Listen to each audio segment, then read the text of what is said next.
প্রিয় শিক্ষার্থী, তোমরা সবাই কেমন আছো? আশা করি সবাই ভালো আছো।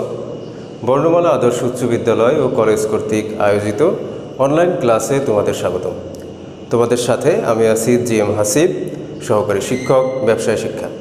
আজকে তোমাদের যে বিষয়ের উপর আমি পাঠদান করব সেটি হচ্ছে তোমাদের ফিনান্স এবং ব্যাংকিং বিষয়ের ষষ্ঠ অধ্যায় মূলধন ব্যয়, বা যেটাকে আমরা বলতে পারি ইংরেজিতে কস্ট অফ ক্যাপিটাল।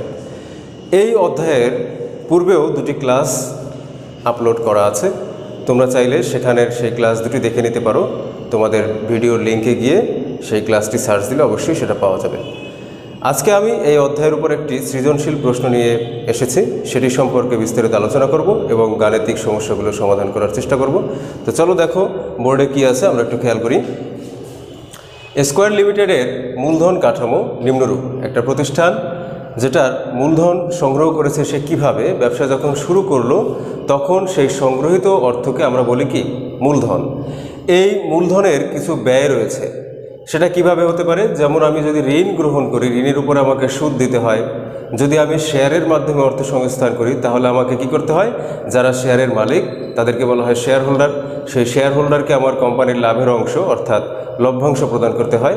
এগুলো হচ্ছে প্রতিষ্ঠানের মূলধনের সংগ্রহের ব্যয় অর্থাৎ মূলধন ব্যয়। তো সেরকম এই স্কয়ার লিমিটেড তিনটা উৎস থেকে মূলধন কাঠামো হচ্ছে এরকম, তিনটা উৎস থেকে সে মূলধন সংগ্রহ করেছে। প্রথমত হলো 10% ঋণপত্র, অর্থাৎ সে ঋণপত্রের মাধ্যমে তার মূলধন সংগ্রহ করেছে কত টাকা? 7 লক্ষ টাকা, যেটার উপরে সুদ ধার্য ছিল কত? 10%। এরপরে আছে 5% অগ্রাধিকার শেয়ার, কত? 5 লক্ষ টাকা, অর্থাৎ অগ্রাধিকার শেয়ার মালিকরা 5% লভ্যাংশ আশা করেন। এর মাধ্যমে আমি মূলধন সংগ্রহ করেছি কয় টাকার? প্রতিষ্ঠান 5 লক্ষ টাকার। এরপরে আছে সাধারণ শেয়ার। সাধারণ শেয়ার কত টাকার? সাধারণ শেয়ার কোম্পানি ইস্যু করেছে হচ্ছে 8 লক্ষ টাকার। তাহলে তার টোটাল মূলধন কত? 7, 5, 12 আর 8, এটা মনে রাখতে হবে। মোট মূলধন হচ্ছে কত? 20 লক্ষ টাকা কিন্তু, ঠিক আছে? এটা তোমাদের ক্যালকুলেশন করে নিতে হবে। মোট মূলধন 20 লক্ষ টাকা। উদ্দীপকে দেওয়াও থাকতে পারে, অথবা মূলধন কাঠামোর যোগফল বের করে তোমাকে টোটাল মূলধনের পরিমাণটা জানতে হবে। এরপরে দেখো বলা আছে কি, প্রতিটি সাধারণ শেয়ার ও অগ্রাধিকার শেয়ারের বাজার মূল্য যথাক্রমে 600 টাকা এবং 700 টাকা। এই যথাক্রমে শব্দটা ব্যবহার করার কারণ হলো সাধারণ শেয়ার এবং অগ্রাধিকার শেয়ার যথাক্রমে ব্যবহার করলে প্রথমটা হচ্ছে বলার ক্ষেত্রে যেটা প্রথম, অর্থাৎ সাধারণ শেয়ার হলো 600 টাকা, আবার দ্বিতীয় ক্ষেত্রে আছে অগ্রাধিকার শেয়ার, তার মানে অগ্রাধিকার শেয়ারের বাজার মূল্য হচ্ছে 700 টাকা। সাধারণ শেয়ারের ঘোষণাকৃত লভ্যাংশ 20 টাকা। কোম্পানি সাধারণ শেয়ারের উপরে যে লভ্যাংশ ঘোষণা করেছে সেটা হচ্ছে কয় টাকা? 20 টাকা, যা পূর্বের তুলনায় 8% বেশি। আগে যে লভ্যাংশ ঘোষণা করা হয়েছিল তার তুলনায় এবারকার ঘোষণাকৃত লভ্যাংশের বৃদ্ধির পরিমাণ হচ্ছে 8%। কোম্পানির কর হার 20%, কোম্পানি 20% কর পরিশোধ করে। এভাবেও ততটা থাকতে পারত। এখন আসো দেখো এই উদ্দীপক অনুযায়ী তোমার কি কি প্রশ্ন দেওয়া আছে। এখানে জ্ঞানমূলকে বলা আছে মূলধন ব্যয় কি। তাহলে এটার জন্য আমরা কি বলতে পারি? প্রতিষ্ঠানের বিভিন্ন উৎস থেকে সংগৃহীত মূলধনের ব্যয়কে মূলধন ব্যয় বলে। প্রতিষ্ঠানের বিভিন্ন উৎস থেকে সংগৃহীত মূলধনের ব্যয়কে মূলধন ব্যয় বলে। যেমন ধরো এই যে আমি 7 লক্ষ টাকা সংগ্রহ করলাম ঋণের মাধ্যমে। আমি আর একটু সিম্পল করে যদি বলি যে আমি একটি ব্যবসা শুরু করতে যাচ্ছি যেখানে আমার 1 লক্ষ টাকার প্রয়োজন। ধরো এই 1 লক্ষ টাকা আমার দরকার। আমার মূলধন হিসাবে প্রাথমিকভাবে আমরা জানি, ব্যবসায়ের স্টুডেন্ট যারা তোমরা সবাই জানো যে প্রাথমিক অবস্থায় ব্যবসা শুরু করার সময় যে টাকা লাগে সেটাকে আমরা বলতে পারি মূলধন। এই 1 লক্ষ টাকা মূলধনের মধ্যে আমি দেখলাম যে আমার কাছে 50,000 টাকা অলরেডি আছে আমার নিজের। এই টাকার উপরে আমার কোনো সুদ দেওয়া লাগবে না। আমার কোনো সুদ দেওয়া লাগবে? নিজেকে নিজের সুদ দেওয়ার প্রয়োজন নাই। তাহলে এই যেহেতু সুদ দেওয়া লাগবে না, নিজের টাকার উপরে নিজের টাকা দিয়ে সংগৃহীত মূলধনে কোনো মূলধন ব্যয় নেই। বাকি যে 50,000, এটার জন্য আমি চিন্তা করলাম যে ব্যাংক থেকে ঋণের মাধ্যমে আমি সংগ্রহ করব 50,000 টাকা। ঠিক আছে, আমার 1 লক্ষ টাকা প্রয়োজন, আমি 50,000 টাকা নিজে ব্যবস্থা করব। সেটার ক্ষেত্রে আমার কোনো সুদ দিতে হবে না, সুতরাং নিজস্ব মূলধনের কোনো ব্যয় নেই। দ্বিতীয় ক্ষেত্রে হলো আমি যদি ব্যাংক বা কোনো আর্থিক প্রতিষ্ঠানের কাছ থেকে ঋণ গ্রহণ করি, সেক্ষেত্রে ধরো এই ব্যাংক আমাকে বললো যে 10% সুদ দিতে হবে, 10% সুদ দিতে হবে। তাহলে আমরা দেখতে পাই কি 50,000 টাকার 10% হলো 5,000। তাহলে আমি এই 50,000 টাকা যদি ব্যাংকের ঋণের মাধ্যমে সংগ্রহ করি, আমাকে কিন্তু বাড়তি এই 50-এর পরে আরও বাড়তি 5,000 টাকা ব্যাংকে দিতে হবে। অর্থাৎ টোটাল ব্যাংকে আমার ঋণের সুদ সহ ফেরত দিতে হবে কয় টাকা? 55,000 টাকা। 5,000 টাকা কিন্তু আমার বাড়তি। এটা হচ্ছে আমার মূলধনের অতিরিক্ত ব্যয়। তাহলে মূলধন বাবদ সংগ্রহ করলাম সেটা যদি নিজের হয় সেটার ক্ষেত্রে কোনো ব্যয় নাই। যদি আমি অন্য কোনো আর্থিক প্রতিষ্ঠানের কাছ থেকে ঋণের মাধ্যমে সংগ্রহ করি সেক্ষেত্রে সেটার ব্যয় কিন্তু আছে। আবার আরেকটা মাধ্যমে সংগ্রহ করা যায়, যদি এটা কোম্পানি হয়, ধরো 1 কোটি টাকা লাগবে, 1 কোটি টাকা আমার মূলধন বাবদ লাগবে, আমি বিভিন্ন মাধ্যমে সংগ্রহ করতে পারি। এটা আমি নিজস্ব অর্থায়নে করতে পারি, হ্যাঁ, নিজস্ব অর্থায়নে আমি ঋণ সংগ্রহ করতে পারি। আমি আরও কি করতে পারি, ব্যাংকের নিজস্ব অর্থায়নে আমি যেমন টাকাটা সংগ্রহ করতে পারি, ব্যাংকের কাছ থেকে ঋণ নিতে পারি, হ্যাঁ, আবার কি করতে পারি, শেয়ারের মাধ্যমে অর্থ সংগ্রহ করতে পারি। শেয়ার কি? শেয়ার হচ্ছে কোম্পানির মোট মূলধনের ক্ষুদ্র ক্ষুদ্র অংশকে শেয়ার বলে। কোম্পানির মোট মূলধনের ক্ষুদ্র ক্ষুদ্র অংশকে শেয়ার বলে। যদি এবার ধরি যে 1 কোটি টাকার মধ্যে আমি কত দিব, 1 কোটি টাকার মধ্যে ধরো আমি দিলাম 30 লক্ষ টাকা। 1 কোটি টাকার মধ্যে আমি দিলাম 30 লক্ষ টাকা। ঋণের ক্ষেত্রে ঋণ থেকে আমি নিয়ে আসলাম ধরো 20 লক্ষ টাকা। 20 লক্ষ টাকা আমি ঋণের মাধ্যমে সংগ্রহ করলাম। 1 কোটি টাকার মধ্যে 30 লক্ষ টাকা আমি নিজে দিলাম। বাকি থাকে কত? বাকি থাকে আরও 50 লক্ষ টাকা। এই 50 লক্ষ টাকা আমি বিভিন্ন জনের কাছ থেকে 1000 টাকার শেয়ার বিক্রি করলাম। 1000 টাকা করে এক একটা শেয়ার আমরা বিক্রি করলাম। তোমরা জানো যে 7ম অধ্যায়ে শেয়ার বন্ড ডিবেঞ্চার, ওখানে বিস্তারিত আলোচনা আছে। শেয়ারের প্রকারভেদ সম্পর্কে বলা আছে। সাধারণ শেয়ার এক ধরনের বৈশিষ্ট্য থাকে, অগ্রাধিকার শেয়ারে এক ধরনের বৈশিষ্ট্য থাকে। ওই ডিটেলসে আমি যাব না।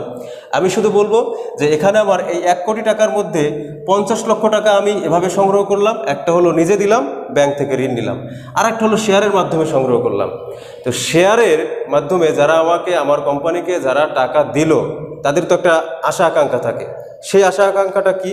তারা আশা করে যে কোম্পানি যদি মুনাফা করে বা কোম্পানির যদি প্রফিট হয়, লাভ হয়, সেই লাভ থেকে কিছু একটা অংশ তারা অবশ্যই আশা করে। না হলে সে কেন আমার প্রতিষ্ঠানকে টাকা দিবে, তাই না? তাহলে এই যে যারা শেয়ারের মাধ্যমে কোম্পানিকে টাকা দিবে, তারা কোম্পানি থেকে লভ্যাংশ আশা করে। লাভের অংশকে বলা হয় লভ্যাংশ। তাহলে দেখো, নিজে যদি আমি অর্থ সংস্থান করি সেক্ষেত্রে কোনো সুদ নাই, এটার মূলধন ব্যয় নাই। যদি ঋণের মাধ্যমে অর্থ সংস্থান করি, এটার ক্ষেত্রে ধরো 10% সুদ দিতে হবে, এটা কোম্পানির জন্য ব্যয়। যদি শেয়ারের মাধ্যমে অর্থ সংস্থান করি তাহলে শেয়ার মালিকরা একটা লাভের অংশ তারা আশা করে যে কোম্পানি লাভ করলে আমাকে লাভের অংশ দিবে। তাহলে এই লভ্যাংশটাও কিন্তু কোম্পানির জন্য একটা ব্যয়। সুতরাং বলা যায় যে নিজস্ব মূলধন ব্যতীত বাকি যে কোনো জায়গা থেকেই আমি অর্থ সংস্থান করি না কেন, সেটার কিন্তু ব্যয় রয়েছে, যেটাকে আমরা বলতে পারি মূলধন ব্যয়। তাহলে মূলধন ব্যয় কি? মূলধন ব্যয় হচ্ছে প্রতিষ্ঠানের বিভিন্ন উৎস থেকে সংগৃহীত মূলধনের ব্যয়কে মূলধন ব্যয় বলে। খুব ইজি। এরপর দেখো বলা আছে কি, সাধারণ শেয়ার ব্যয় নির্ণয়ের পদ্ধতিগুলো লিখো। সাধারণ শেয়ার ব্যয় নির্ণয়ের পদ্ধতি হচ্ছে দুটি। খ নাম্বার, সাধারণ শেয়ার ব্যয় নির্ণয়। সাধারণ শেয়ার ব্যয় নির্ণয়। সাধারণ শেয়ার ব্যয় নির্ণয়ের পদ্ধতি হচ্ছে দুটি। একটি হচ্ছে শূন্য লভ্যাংশ বৃদ্ধি পদ্ধতি। শূন্য লভ্যাংশ বৃদ্ধি পদ্ধতি। আরেকটি হচ্ছে স্থির লভ্যাংশ বৃদ্ধি পদ্ধতি। দুইটার ক্ষেত্রে কখন কোন সূত্রে আমরা যাব, দেখো শূন্য লভ্যাংশের সূত্রটা যদি আগে লিখি তাহলে এরকম হয়, লভ্যাংশ 1 ডিভাইডেড বাই বাজার মূল্য 0 ইন্টু 100। এটা হচ্ছে শূন্য লভ্যাংশ বৃদ্ধি পদ্ধতির সূত্র। লভ্যাংশ 1 মানে বর্তমান বছরের ঘোষণাকৃত লভ্যাংশ, বাজার মূল্য 0 মানে বর্তমান বছরের বাজার মূল্য, বর্তমানের বাজার মূল্য শেয়ারের।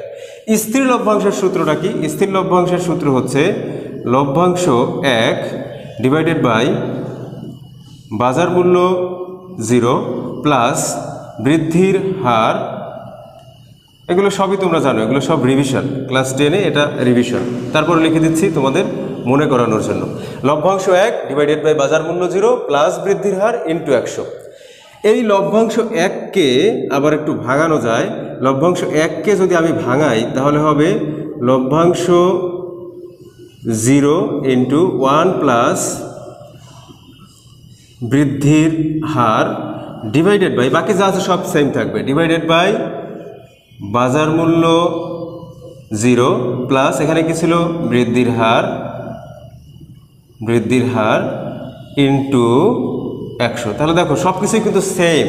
প্রথম যেটা আমি লিখলাম সেটার থেকে দ্বিতীয়টায় পার্থক্য কি, এখানে ছিল লভ্যাংশ 1, এখানে চলে আসলো কি লভ্যাংশ 1কে ভাঙিয়ে যেটা পাই লভ্যাংশ 0 ইন্টু 1 প্লাস বৃদ্ধির হার, বাকি নিচে যা ছিল পাশে যেটা যোগ হয়েছে সবই কিন্তু সেম আছে। তাহলে তুমি অঙ্ক করার সময় এই সূত্রটা না লিখে সরাসরি এই সূত্রটা লিখেও কিন্তু করতে পারো, সেক্ষেত্রেও তোমার কোনো সমস্যা হবে না। এখন তুমি বলতে পারো যে স্যার তাহলে আমরা যখন সাধারণ শেয়ারের ব্যয় নির্ণয় করব তখন কোন সূত্রে যাব? ভালো কোশ্চেন। সাধারণ শেয়ারের ব্যয় যখন আমরা নির্ণয় করব তখন উদ্দীপকে খেয়াল করতে হবে, যদি উদ্দীপকে এই দুটো সূত্রের মধ্যে খেয়াল করো তো পার্থক্য কি, এই দুটো সূত্রের মধ্যে কিন্তু পার্থক্য হচ্ছে বৃদ্ধির হার, এটাতে বৃদ্ধির হার দেওয়া আছে, এটাতে বৃদ্ধির হার নাই। তাহলে তোমার উদ্দীপকে কি খুঁজতে হবে? যদি উদ্দীপকে বৃদ্ধির হার থাকে তাহলে আমাকে যেতে হবে দ্বিতীয় সূত্রে, যদি উদ্দীপকে বৃদ্ধির হার না থাকে তাহলে যেতে হবে প্রথম সূত্রে।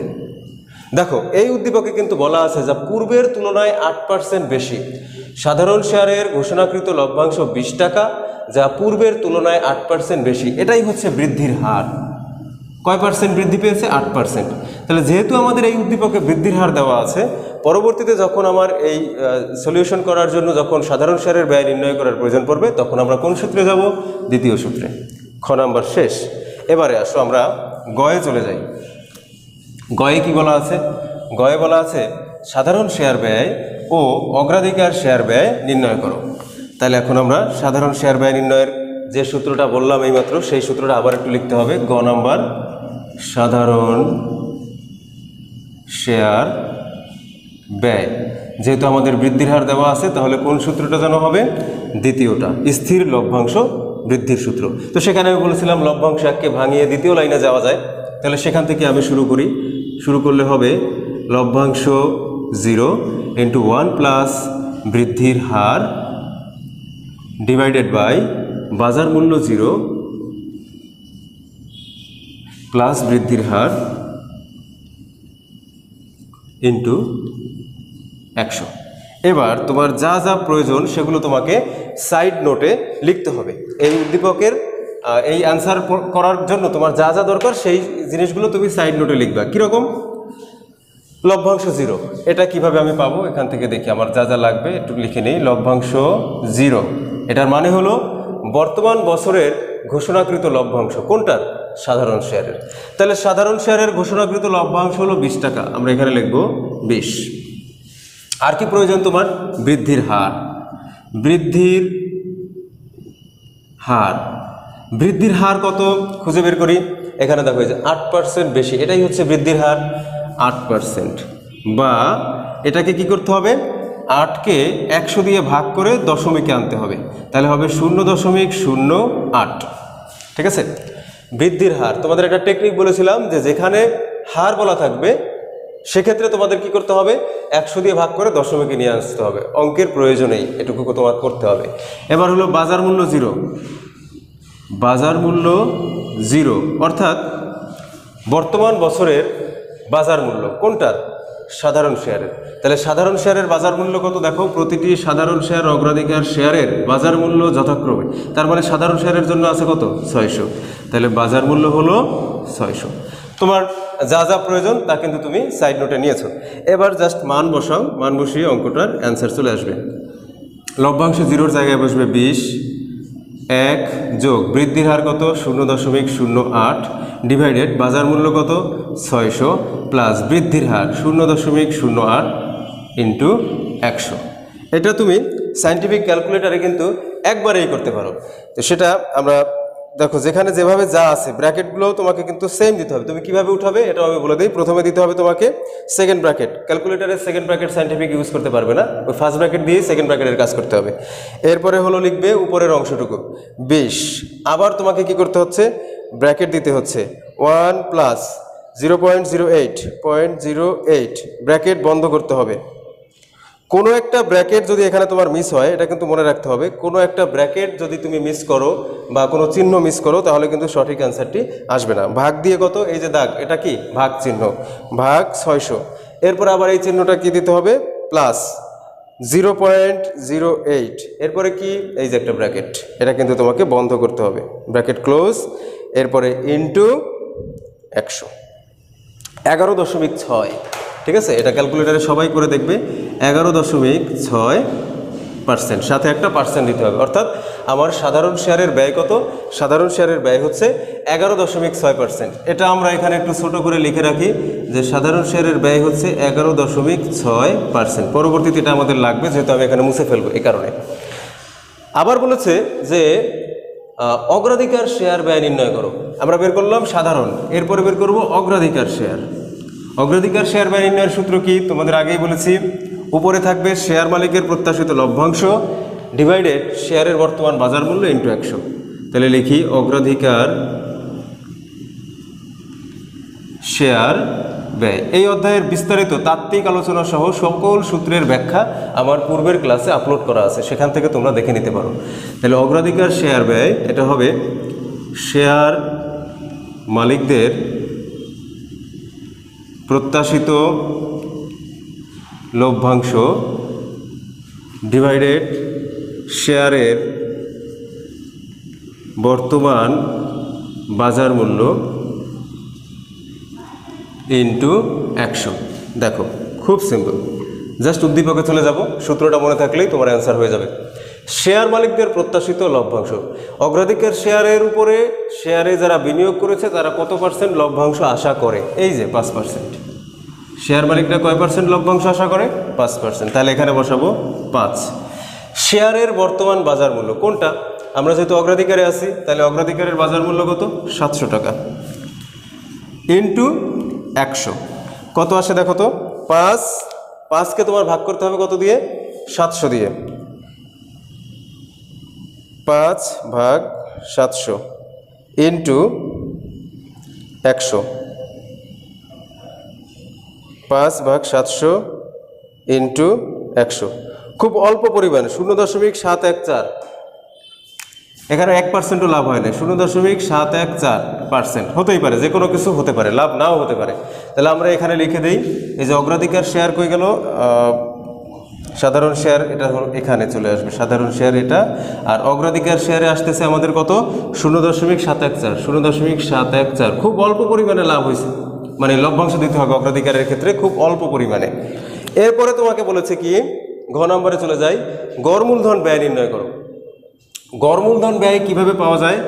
শিক্ষার্থী তোমাদের আগেই বলা আছে যে গড় মূলধন ব্যয় নির্ণয় করতে গেলে আমাদের প্রত্যেকটা মূলধনের ব্যয় বের করা লাগে, আর জানতে হয় মোট মূলধনের ভিতরে এই যদি আমি ঋণপত্র টার্গেট করি তাহলে আমার মোট মূলধনের মধ্যে ঋণপত্রের টাকা কত অংশ, যদি অগ্রাধিকারকে ধরি তাহলে মোট মূলধনের মধ্যে অগ্রাধিকারের কত অংশ।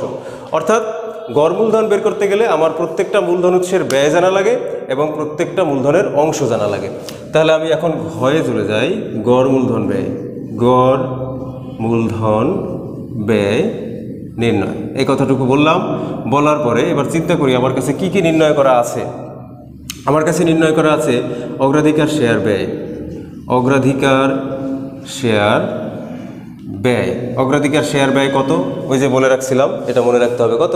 0.714। 0.714%।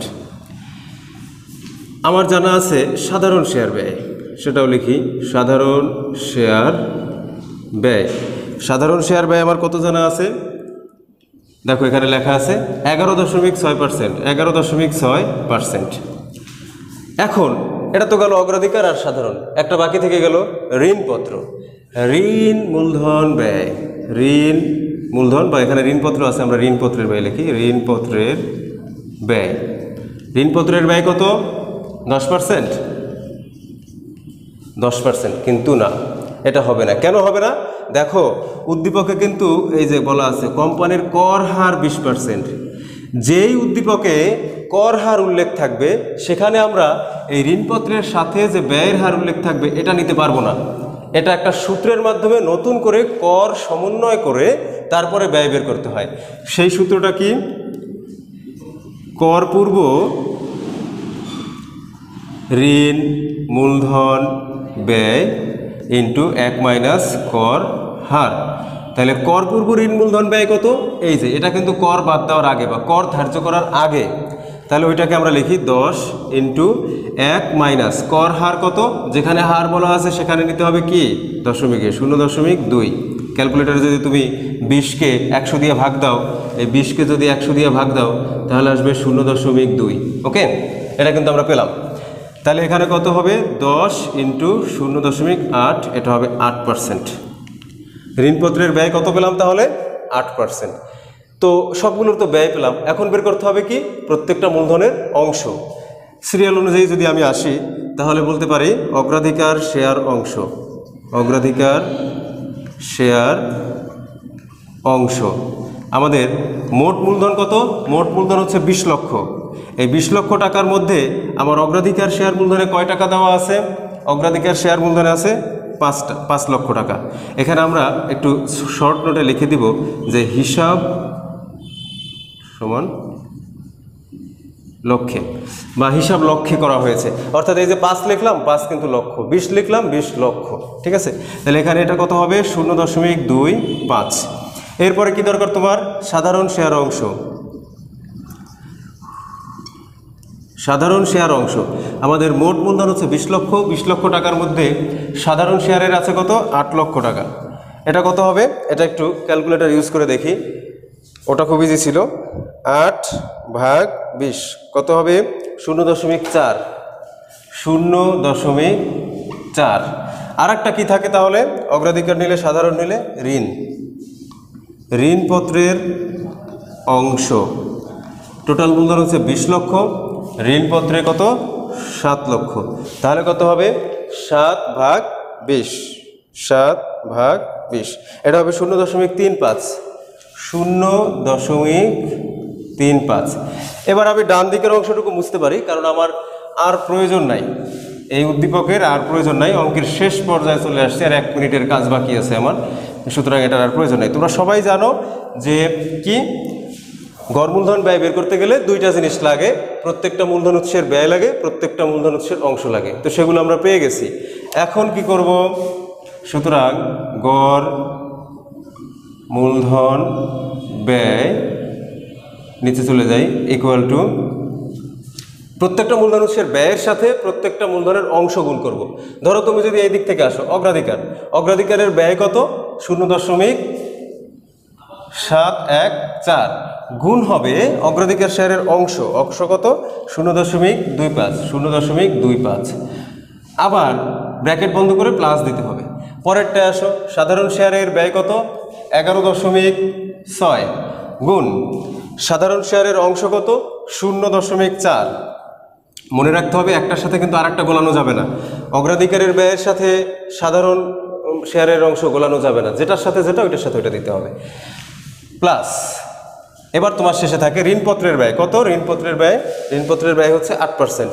তাহলে এখানে আমি লিখলাম 8 ইন্টু কোনটা নিব, ঋণপত্রের অংশ, ঋণপত্রের অংশ কত 0.35, 0.35।